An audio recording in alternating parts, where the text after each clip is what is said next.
Harun al-Rashid, dengar namanya, mungkin yang kebayang langsung kisah 1001 malam ya kan? Tapi, coba deh lupain sejenak soal jin dan lampu ajaib. Kenapa? Karena kenyataannya jauh lebih keren. Dia itu kayak CEO dari sebuah kekhalifahan raksasa.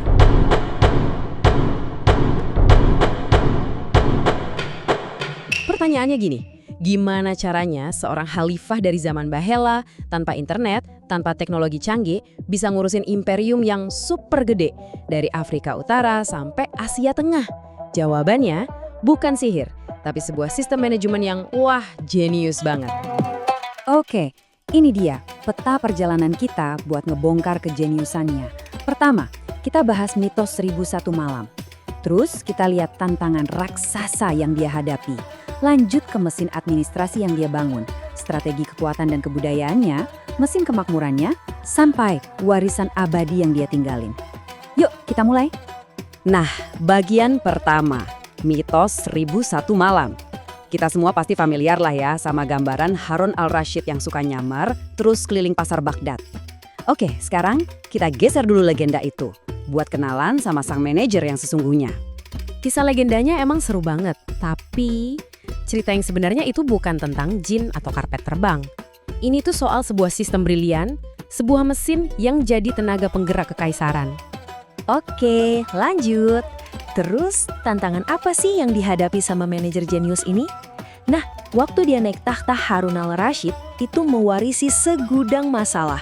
Dan skalanya tuh skala imperium. Coba deh bayangin, Anda harus ngelola wilayah yang super luas, isinya campur aduk berbagai budaya, dari Arab, Persia, Turki, macam-macam. Belum lagi, terus-terusan ada ancaman pemberontakan di daerah pinggiran, korupsi yang merajalela, dan di perbatasan ada imperium Bizantium yang kuat. Wah, ini benar-benar masalah super besar yang bisa bikin imperium manapun hancur berkeping-keping. Jadi, gimana dia ngatasin ini semua? Nah, ini kuncinya. Dia nggak coba ngerjain semuanya sendirian. Sebaliknya, dia membangun dan menyempurnakan sebuah mesin administrasi yang luar biasa canggih. Tujuannya, buat mastiin semuanya terkontrol dan efisien. Struktur pemerintahannya, kalau kita lihat-lihat, ternyata modern banget loh. Anggap aja gini, khalifah itu CEO-nya yang pegang visi dan keputusan akhir.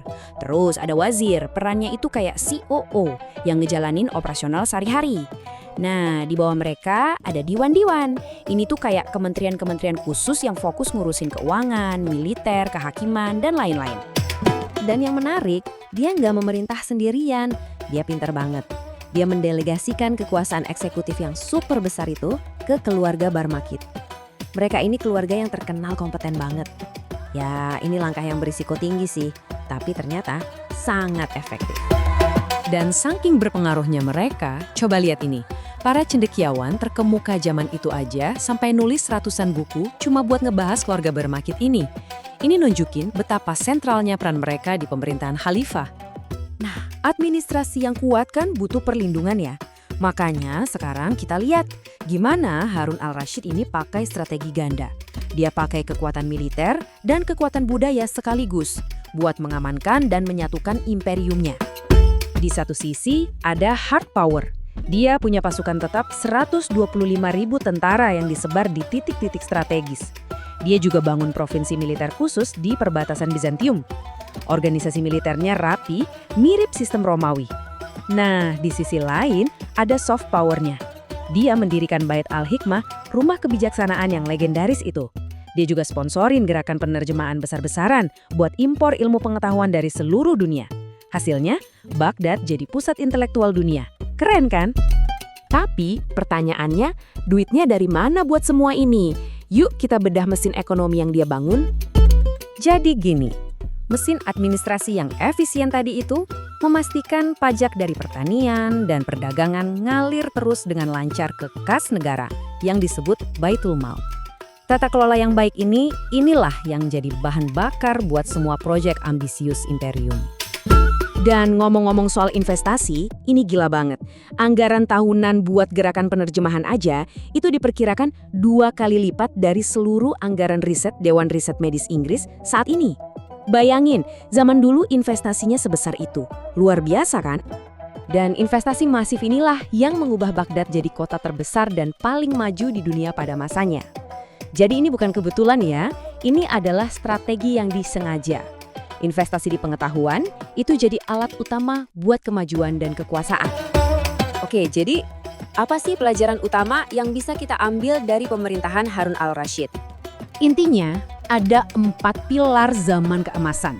Pertama, birokrasi yang efisien dan terpusat. Kedua, delegasi yang cerdas ke orang yang tepat.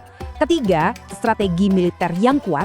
Dan keempat, investasi yang belum pernah ada sebelumnya pada ilmu pengetahuan dan budaya. Ini bukti nyata kalau imperium besar itu nggak cuma ditaklukkan, tapi harus dikelola dengan sangat-sangat brilian. Jadi, ini ninggalin kita sama satu pertanyaan menarik. Kekuatan sejati itu dibangun pakai pedang atau pakai pena? Kisah Harun al-Rashid sepertinya nunjukin kalau jawabannya adalah kombinasi keduanya. Oke, terima kasih sudah menyimak pembahasan kita kali ini.